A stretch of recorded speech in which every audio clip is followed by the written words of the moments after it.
Welcome, UCL fans, to the Week 1 review analysis for the United Championship League off-season Little Cup tournament. I'm your host, Nintendo Fanatic 64. I've been watching all the matches, and I've come up with a great review system so far for the UCL. So if you do enjoy this video, please leave it a thumbs up. Let me know in the comment section below who you are rooting for, and don't forget to subscribe for weekly UCL news and information videos from me. We're going to go ahead and jump right into our review now of the all 8 matches that took place this week. Starting off in the Kanto division, we have the South Beach Slow Kings taking on the Tulsa Talon Flames, and it was a 2-0 victory for the South Beach Slow Kings. MVP of the match goes to Golette from the South Beach Slow Kings, who managed to get 3 knockouts this week.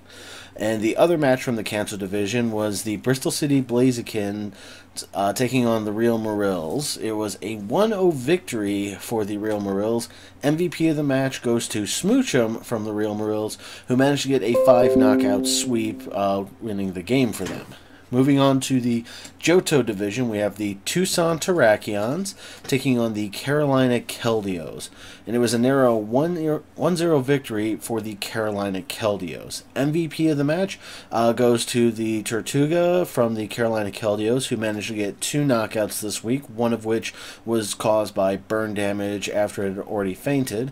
Honorable mentions, though, go to Porygon from the Tucson Terrakions, who did manage to get 3 knockouts and almost brought it back to win the entire game for Tucson. The other match from the Johto division is the Toronto Tokakis taking on the Bronx Bearticks. And it was a 2-0 victory for the Bronx Bearticks. MVP of the match goes to Shelder from the Bronx Bearticks with 4 knockouts this week. Moving on to the Hoenn division, we had the Pittsburgh Pichus take on the New York Mankeys, and it was a 4-0 victory for the New York Mankeys. MVP of the match goes to the team captain of the Mankeys, which of course is Mankey, who managed to get 3 knockouts this week. Up next, we have the St. Louis Rampardos taking on the Grand Canyon Greninjas, and it was a 4-0 victory for the St. Louis Rampardos. MVP of the match goes to Yamask from St. Louis Rampardos, who managed to get 3 knockouts, 2 of which were done after getting knocked out thanks to setting up the toxic spikes.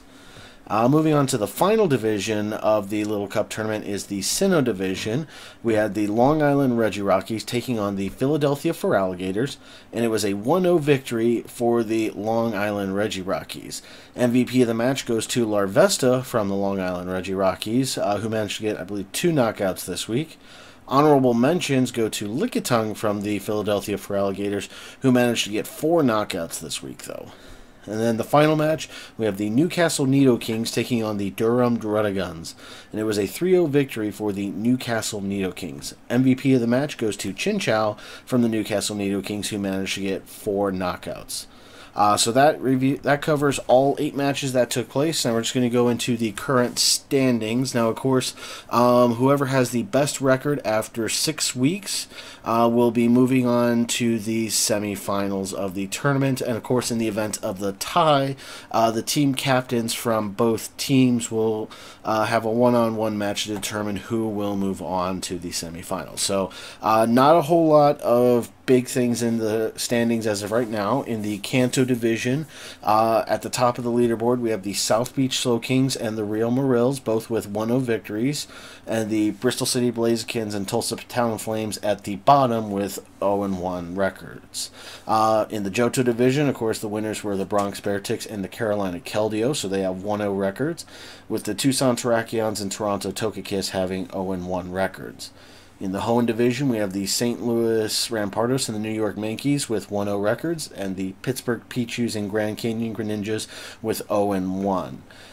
Finally, from the Sinnoh division, we had the Newcastle Nido-Kings and the Long Island Regirockies with 1-0 victories, right, or 1-0 records right now, and the Philadelphia Feraligators and the Durham Druddigons with 0-1.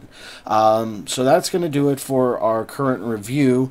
Coming up on Thursday, if I can get it all done, I plan on doing a special power rankings video, which will be kind of going how I did my rankings during the Season 1 of the UCL, going off of differentials. Of course, in this tournament, differentials are not really a big thing, and of course, you can't really have the rankings with all the teams, considering not every single team is even going to be facing each other this one. That's why I'm going to call it a power rankings video.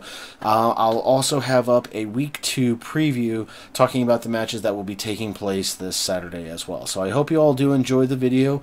Like I said, if you really want to subscribe for more UCL content, I try to release it every Tuesday and Thursday as long as I have content to create. So as soon as the off season's over, it'll probably be a little bit of a low end until season 2 begins on it. And then Thursdays will be preview days, so we can actually preview the matches that will be taking place in the weekend. So if you do enjoy this video, like I said, leave it a thumbs up, and let me know in the comment section below as well who you are rooting for in this off season. Thank you all very much for watching. Take care and good night.